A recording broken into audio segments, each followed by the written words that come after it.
Are you conflict avoidant? Because I swear everybody says they are.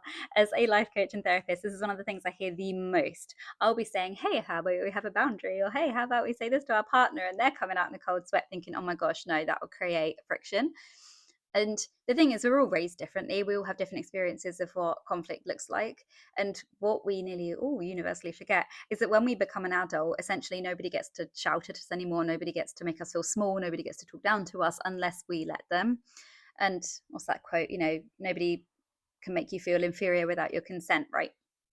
But when people are saying, oh, I can't have this boundary because it's going to end in a war, we need to manually remember that conflict doesn't have to look like screaming, arguing, belittling, name calling, swearing.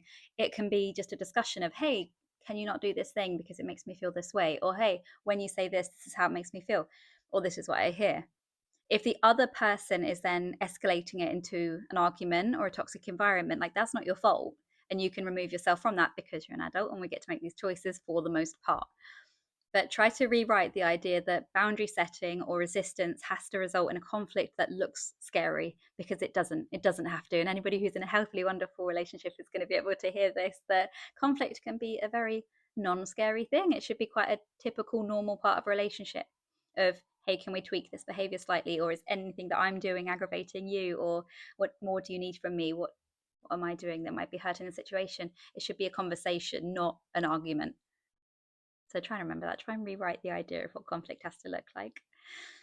Okay, so therapist, life coach, follow me for more.